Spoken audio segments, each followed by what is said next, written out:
पुणी वर्षार संभावना 9टी जिला को वर्षार चेतावनी। तो चलन देखा संपूर्ण अपडेट कौन रही। पुणी भिजिब पश्चिम ओडिशार अधिकांश जिला सह उत्तर अभ्यंतरीण ओडिशार मध्य वर्षार संभावना रहुछि। केतक घड़घड़ी सह वर्षा होबार संभावना रही। आज 9टी जिला को वर्षा चेतावनी दि जाइछि। निम्नचाप रेखा और पश्चिमांचल प्रभाव में वर्षार संभावना रही।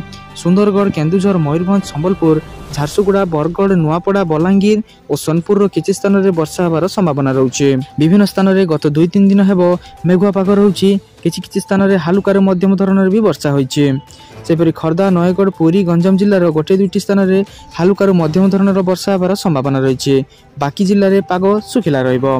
गंजाम सनखेमुंडी रे सर्वाधिक 123.0 मिलीमीटर वर्षा रेकर्ड करा जायतिला। वर्षा पर राज्य में आज भोर विभिन्न स्थान में हालुका शीत अनुभूत होउछि। चलन देखिया परवर्ती अपडेट कौन रही। छात्र छात्री बैंक खाता को आसिला स्कॉलरशिप टंका। बेगुनिया रे छात्रवृत्ति प्रदान कले 5टी अध्यक्ष। तो चलन देखिया संपूर्ण अपडेट कौन रही। छात्र छात्री बैंक खाता को आसिला स्कॉलरशिप। पर दिन 3 जिले में युक्त 3 और पीजी छात्र छात्री को नुआ और स्कॉलरशिप प्रदान करा जायथिबा बेले काली बेगुनिया रे दे जायछि छात्रवृत्ति। ए स्कीम रे राज्यर प्राय 6 लाख छात्र छात्री उपकृत हेबे। छात्री को 10,000 और छात्रों खाता को 9,000 टंका प्रदान करा जायछि। मार्च 5 तारिख रे समस्त 30 जिलार छात्र छात्री ए छात्रवृत्ति पाइजिबे। समस्त योग्य छात्र ए छात्रवृत्ति पाइबे। पाखापाखि युक्त 3 और पीजी 95% छात्र छात्री यह द्वारा उपकृत हेबे। छात्र छात्री को ए स्कॉलरशिप प्रदान करी बहुत खुशी लगुछि बोली कहिथिले 5टी अध्यक्ष VK पांडियन। यह अवसर में छात्र छात्री को नवीन मैजिक कार्ड विषय सूचना देइथिले। आसंता मार्च 5 रु एही नवीन मैजिक कार्ड लगी पंजीकरण आरंभ होउछि। मुख्यमंत्री नवीन राज्यर 4.5 कोटी लोक निज परिवार बोली भावी थांती सेथि लगी ए कार्यक्रम आरंभ करिसंती। तो चलन देखिए परवर्ती अपडेट कौन रही। मे 15 सुधा प्रकाश पाइब +2 परीक्षाफल। 2टी पर्यायर हेब खाता देखा। 15,000 परीक्षक देखिए खाता। तो चलन देखा संपूर्ण अपडेट कौन रही। गोटे दिन में प्रकाश पाइब युक्त 2 कला वाणिज्य विज्ञान और धंदामूलक परीक्षार फल। एने सूचना देइछंती CHSC परीक्षा नियंत्रक अशोक कुमार नायक। CHSC परीक्षा नियंत्रक सूचना अनुसार चलित वर्ष मार्च 20 रे परीक्षा सरुछि। तेणु परीक्षा सरिवार 2 दिन भितर खाता देखा आरंभ हेबो। अर्थात मार्च 22 तारिख रु खाता देखा आरंभ होगा सह मोट 15,000 परीक्षक खाता देखा को नियोजित करा जिवो। 2टी पर्यायर खाता देखा शेष हेबो। मार्च 22 रु एप्रिल 2 एवं एप्रिल 4 रु एप्रिल 15 जाए खाता देखा हेबो। परे मे 15 सुधा परीक्षाफल प्रकाश पाइबो बोली कहिसंती अशोक कुमार नायक। तो चलन देखिया परवर्ती अपडेट कौन रही। चाषी खुशी खबर अकाउंट को आसिबो टंका। चाषी मुहरे खेलिबो हस। तो चलन देखि नबा संपूर्ण अपडेट कौन रही। जदि आपण पीएम किसान स्कीम रो फायदा पाउछंती तेबे एहा आपनक पई बहुत भल खबर। चाषी माने दीर्घ समय धरी 16तम किस्ती पई अपेक्षा करिसंती। समानक अकाउंट को खूब शीघ्र 2,000 टंका चाषी अकाउंट को आसीजिवो। 28 फेब्रुआरी अर्थात आज प्रधानमंत्री नरेंद्र मोदी 16तम किस्ती परिमाण को देशर कृषकों अकाउंट को डीबीटी माध्यम रे स्थानांतरण करिवे। एहार सूचना योजनार ऑफिशियल वेबसाइट रे मध्य अपडेट करा जायछि। आसंतु जानिबा केउ कृषक माने एई योजनार लाभ पाइबे नाही। प्रधानमंत्री किसान योजना अनुसार केंद्र सरकार प्रति वर्ष 6,000 टंका गरीब चाषी अकाउंट को ट्रांसफर करुछंती। एही योजना पीएम मोदी 2019 रे आरंभ करथिले। तेबे एही योजना अधीन रे 2,000 टंका मूल्यर 15तम किस्ती कृषकों अकाउंट को हस्तांतर करा जायछि एवं आज 16तम किस्ती प्रकाश पाइब। स्कीम रो 16तम किस्तीर लाभ केवल सही कृषक मानक पई उपलब्ध हेबो जो माने EKYC करि सारिछंती। एही योजनार लाभ पाइबा पई EKYC करिवा अत्यंत जरूरी बोली सरकार स्पष्ट भाबे कहिसंती।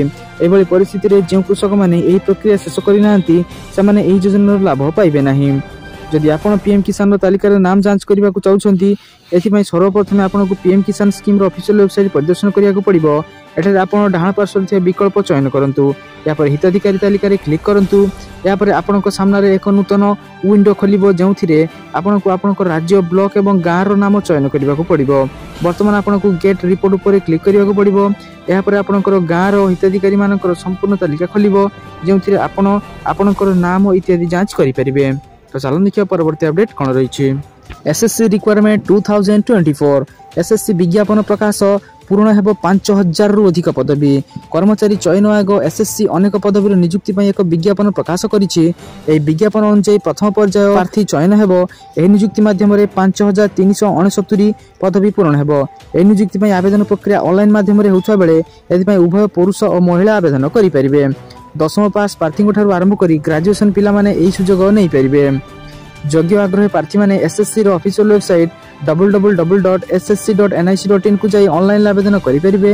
जो मैंने यार विज्ञप्ति देखा चाहती से ऑफिशियल वेबसाइट को जाई मध्य जानि परिबे। ऑनलाइन आवेदन आरंभ 26 फेब्रुआरी आरंभ हो जाइछि।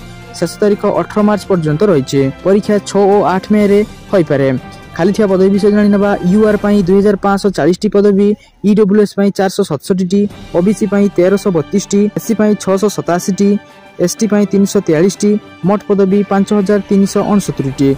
शिक्षागत योग्यता रहउछि भारतर जेकोसी स्वीकृतिप्राप्त बोर्ड रु 10th पास, मध्यवर्ती 10th किंबा +2, भारतर जेकोसी स्वीकृतिप्राप्त अनुष्ठान रु 10 किंबा +2 पास करिथिबा आवश्यक। भारतर जेकोसी स्वीकृतिप्राप्त विश्वविद्यालय वा अनुष्ठान रु जेकोसी क्षेत्र में स्नातक डिग्री करथिले आपण माने आवेदन करि परिबे।